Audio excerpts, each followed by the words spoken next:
So our next speaker is Tom Mulholland. He is a graduate student working for Professor Rudolph. He actually received his bachelor's and master's at the University of Wisconsin. He actually did his master's with me.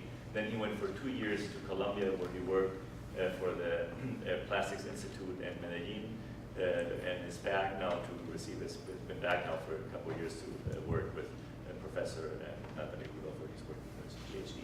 So I won't take more time away from you. Thank you. Okay. So today I'm going to talk to you about anisotropy, but in the thermal sense. So also in additive manufacturing and how we can use that to our advantage in what we're doing right now. So first I want to start off with just plastics and heat transfer, which don't always seem like they go together. PA6 or polyamide 6, which is nylon, which is what we're working with in this study, has a thermal conductivity only of 0.3, which is really low compared to all sorts of other metals.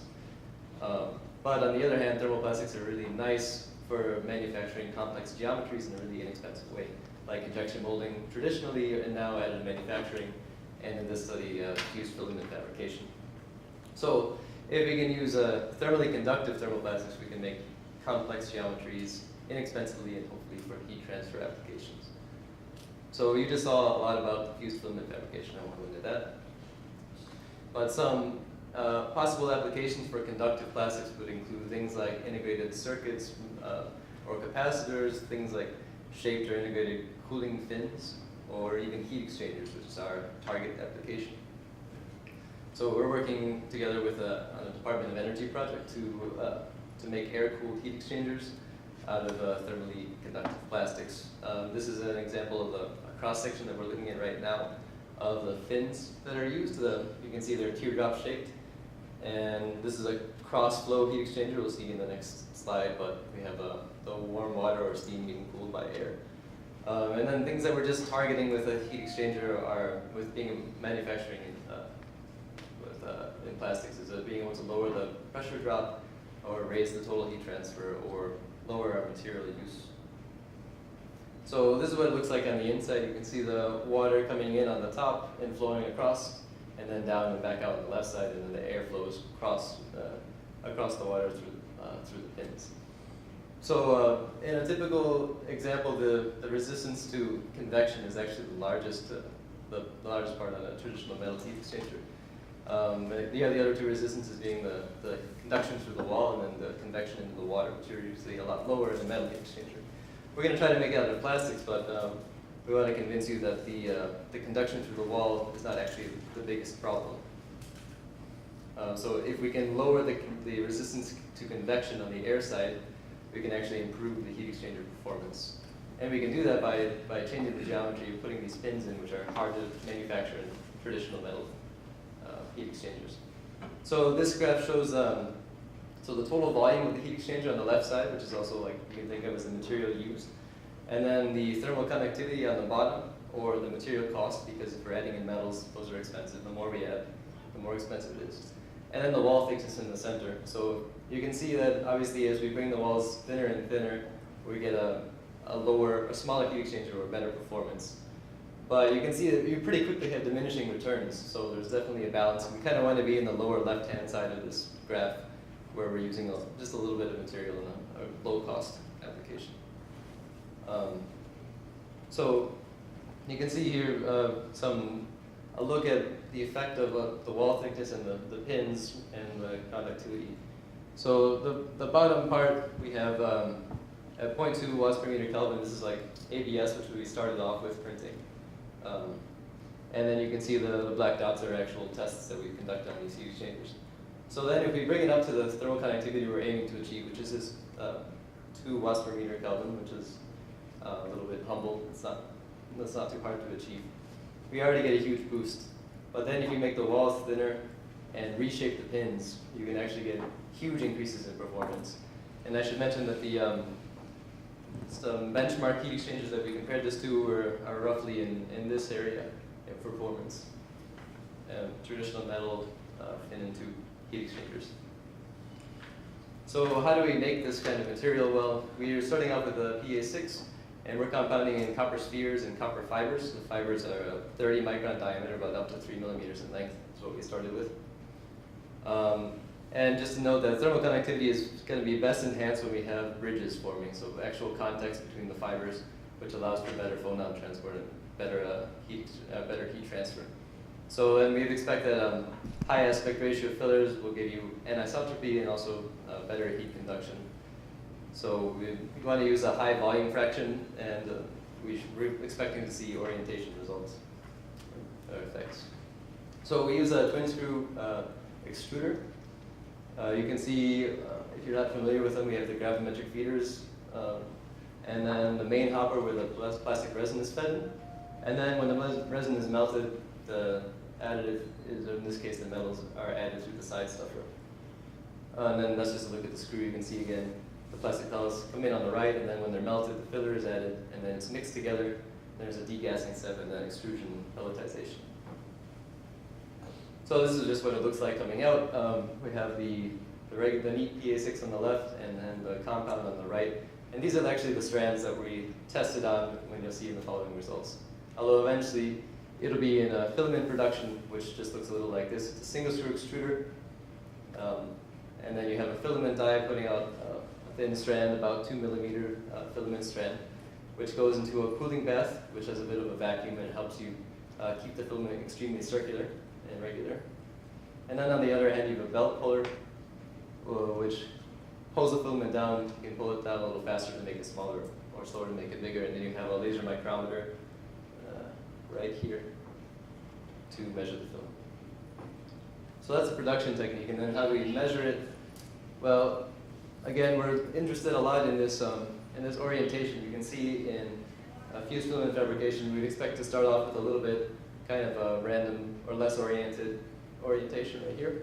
But then when we push it through the nozzle, we have a constriction, and we expect to get a lot higher orientation.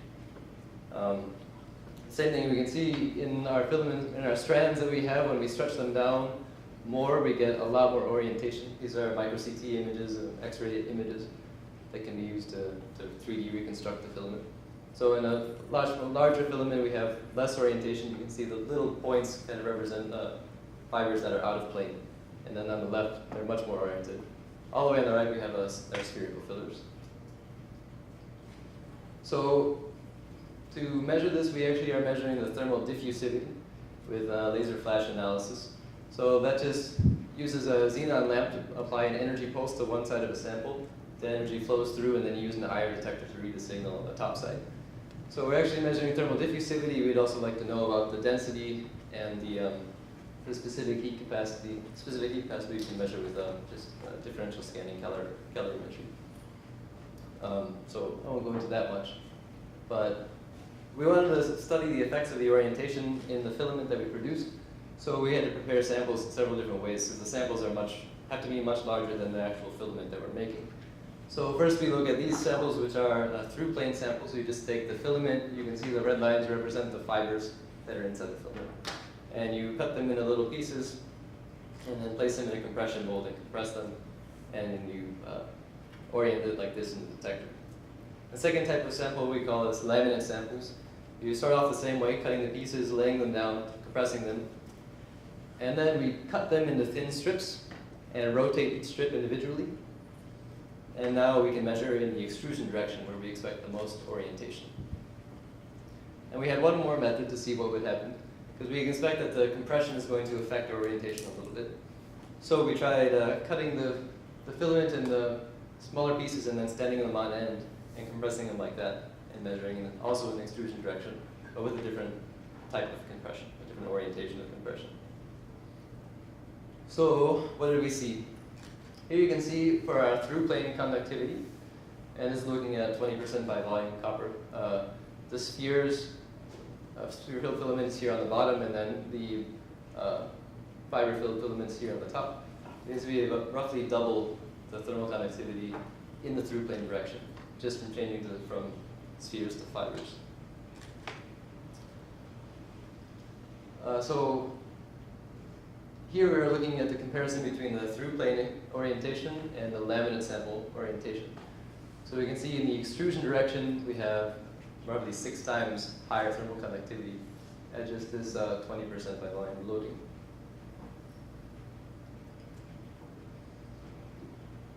And then to compare the two methods, we're just looking here at the laminate samples, which end up being more conductive in this range, and then the in-plane compressed samples, which are here, which are roughly in this range. So we can see the sample preparation definitely had a noticeable effect on the values that we get. So then finally, look at the filler volume fraction. So on the very bottom, you can see the spheres in this pink color. They're roughly isotropic, so I just put it there once. This is in the through plane direction. And then we have the copper fibers in the through plane direction, a little bit better. But if you look at the copper fibers in the laminate, so in the extrusion direction, you get huge increases in thermal conductivity with the volume fraction. So why don't you just put as much copper in there as possible? Well, you get clogging. So we like to get really high thermal conductivity values, but we have to balance manufacturability with thermal conductivity and performance.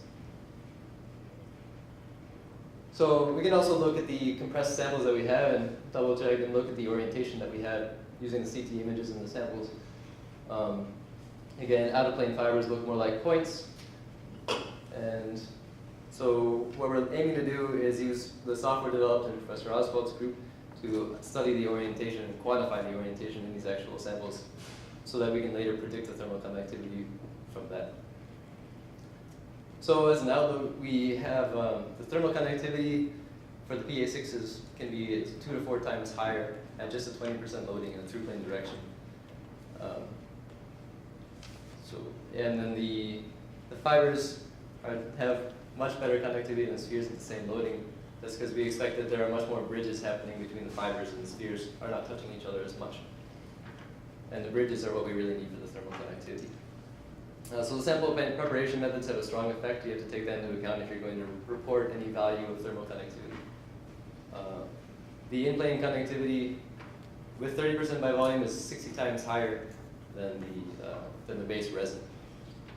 So again, we're going to move forward and start looking to quantify the actual orientation of the sample, partly so that we can save on testing and actually just study the filament without any of the effects of compression.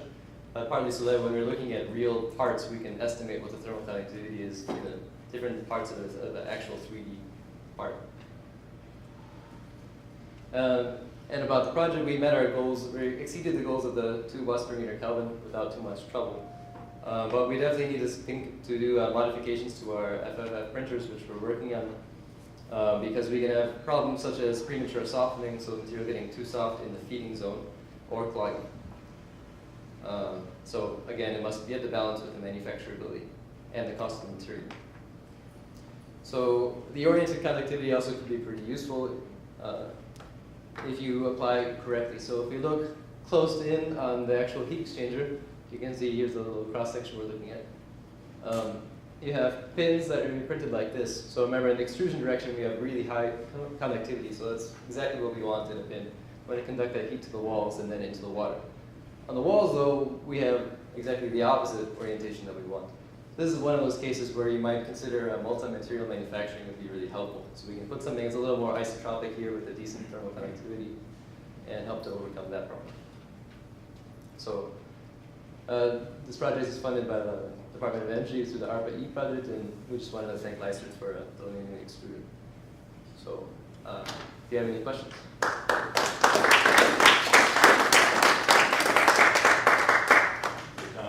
Great presentation, really interesting project. So, yeah, I see your question back. Yeah, I'm curious about the overall efficiency of what you're working on here compared to automatic heat exchange.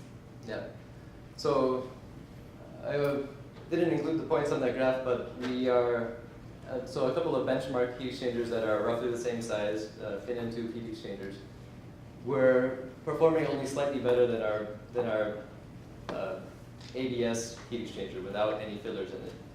So that's just with the optimizing the geometry. So getting the pins right and getting them in the right place, we already had really good performance. So just modest increases in thermal conductivity make us better than the metal heat exchangers.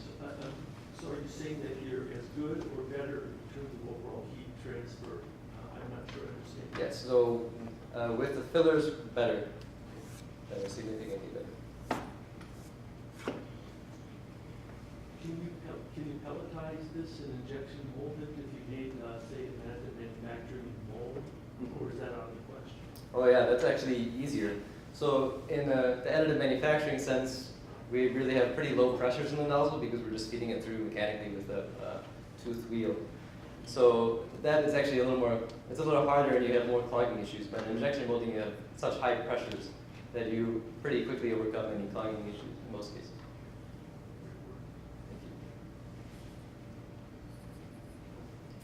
With the orientation in injection molding help you out then, or would it work against you? So in injection molding, it depends on where, what kind of part you're making, right? So obviously in some places, if you're along the flow path, you can get good orientation.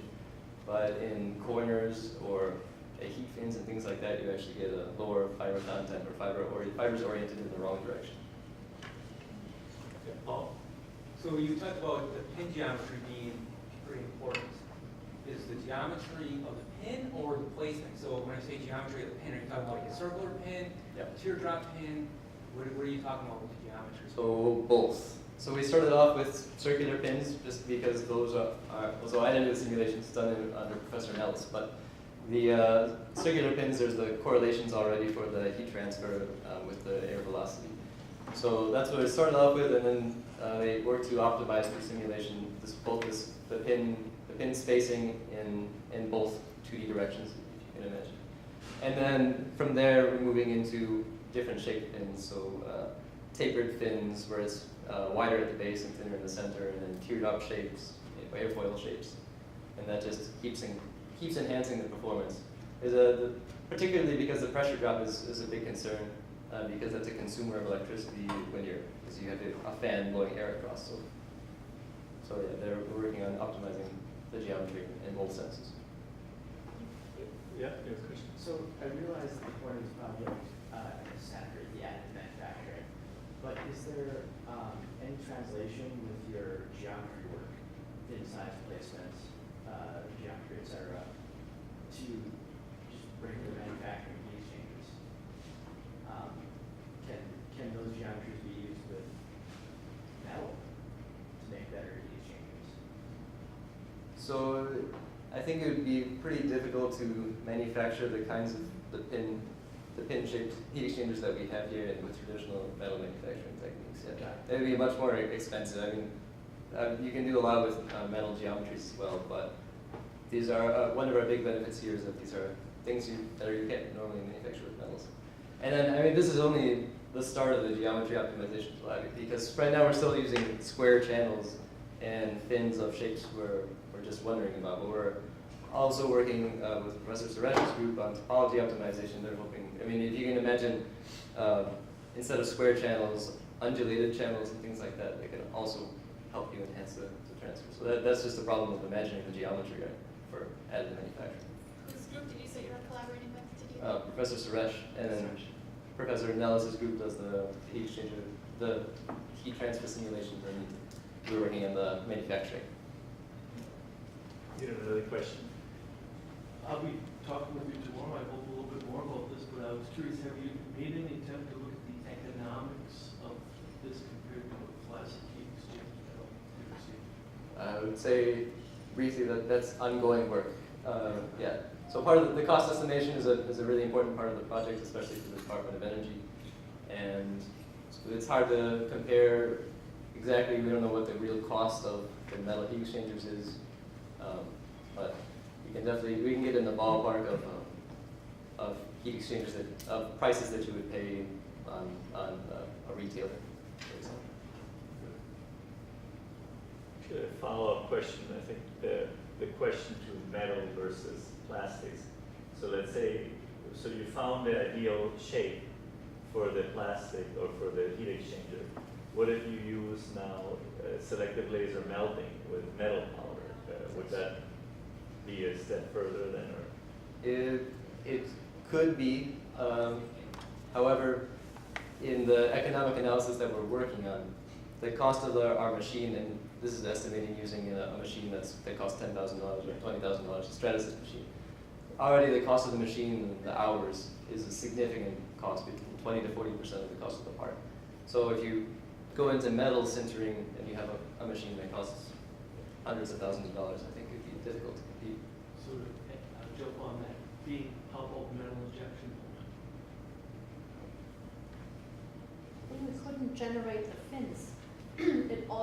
We couldn't eject that part. We couldn't produce it with any other technology than printing. Yeah, because that's one of the But the main things. fins are just always in the way, because that's why you don't have them. So economically, we're kind of stuck with plastics, with the polymer one, and sort of metal, yeah, and with other traditional techniques, we can't make it. Yeah.